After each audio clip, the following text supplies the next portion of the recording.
None of our first 7 presidents belonged to a church upon becoming president of this country.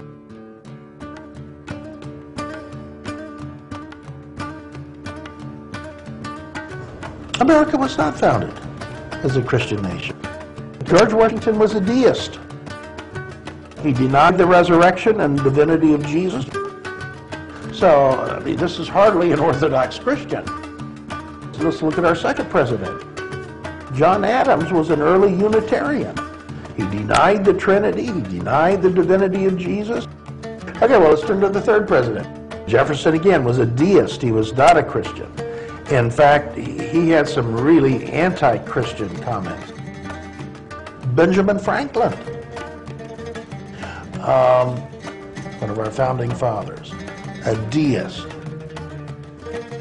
John Quincy Adams, our 6th president of the United States, who was a Unitarian, refused to take his oath of office on a Bible, insisting instead that he place his hand on a book of U.S. law.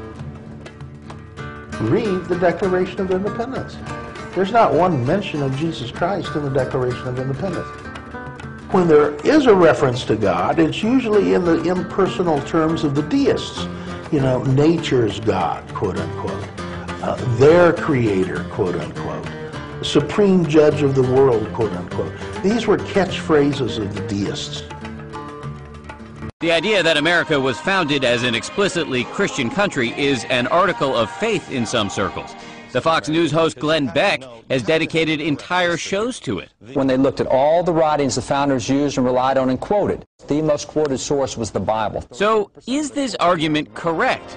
Mainstream historians say no, that if you look at the early documents, including personal letters, it's very clear that the founders did not want to make Christianity the official religion. The founders left out any mention of God or Jesus in the Constitution, except when they noted the date in the year of our Lord 1787. And then in the First Amendment, they specifically outlawed the establishment of any state religion. And by the way, Thomas Jefferson, the man who wrote in the Declaration of Independence that we are endowed by our Creator with certain unalienable rights, he was a deist, not a Christian, meaning he believed that God created the universe but no longer intervenes in human affairs. Interestingly, however, many people believe that by not making Christianity the official religion, the founders created a dynamic and competitive atmosphere in which faith has thrived, making America one of the most religious developed countries on earth. Dan Harris, ABC News, New York.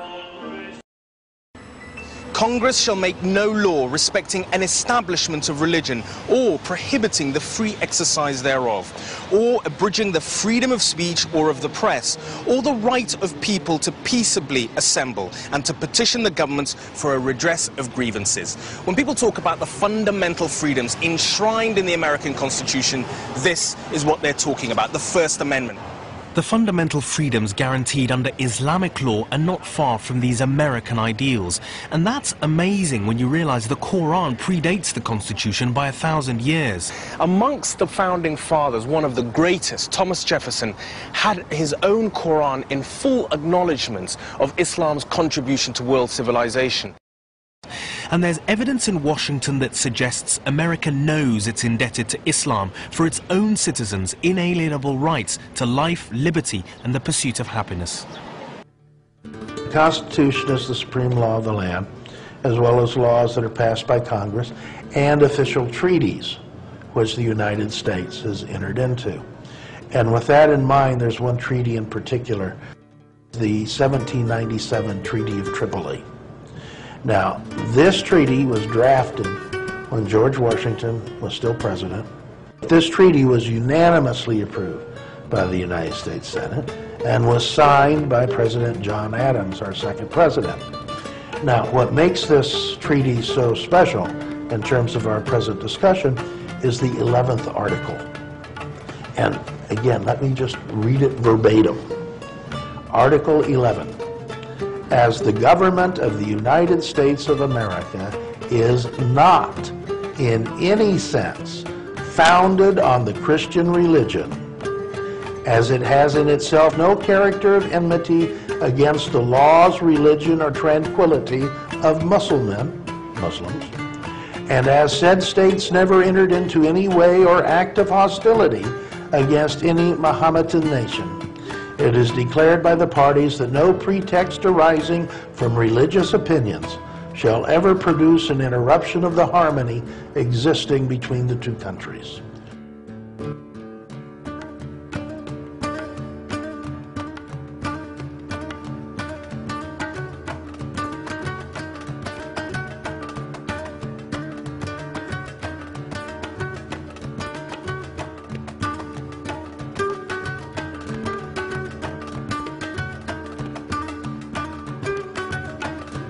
With Morocco being the first country to acknowledge America's freedom and independence back in 1787, I believe, there was a peace treaty.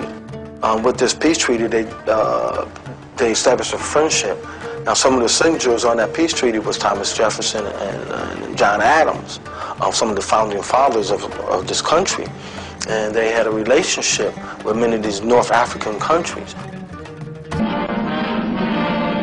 Morocco, the first country to recognize the United States after the achievement of American independence, has long been regarded with friendliness and respect by the people of the United States.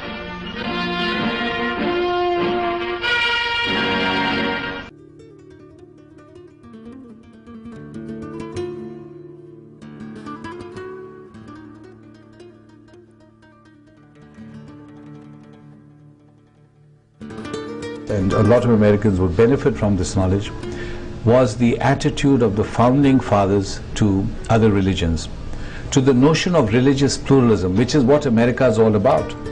Washington reached out to Muslims, specifically mentioned the name Islam for immigrant communities that are welcome in America.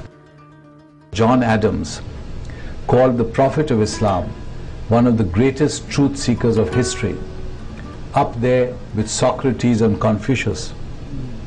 That Benjamin Franklin called him a model of compassion.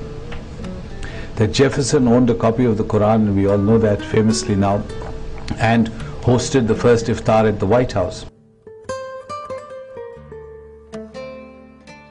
And Ramadan is a reminder that Islam has always been a part of America.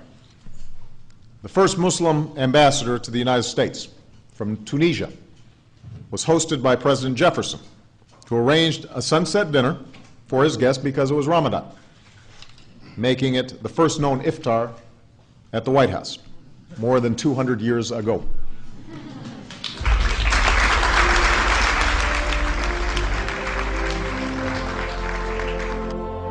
Thomas Jefferson's writing is absolutely magnificent.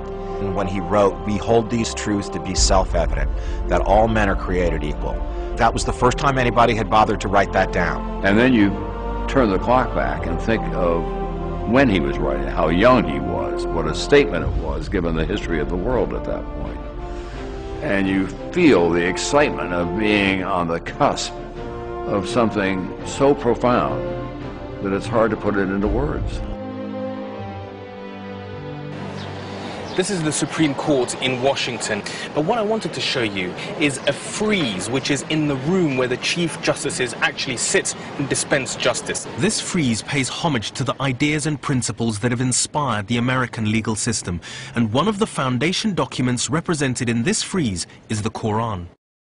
The Thomas Jefferson Building contains the Library of Congress, the oldest cultural institution in Washington, which was completed in the 19th century. Around the dome of the reading room is a mural meant to represent the nations and ideas that contributed most to American civilization. Amongst the ideas represented here is Islam. Beneath this great mural, I'm meeting Congressman Keith Ellison. Keith, tell me about when you took your oath of office, because it was on a copy of the Quran and not just any copy. Well, in fact, it was on this Quran that we have right here before us. And you know, in fact, this Quran, which is a 2-volume set, has the initials TJ inscribed right here. Thomas Jefferson. And so, you know, we said this is... What was your reaction when you found out that one of the founding fathers had his own copy of the Quran? Rocket, I was gobsmacked.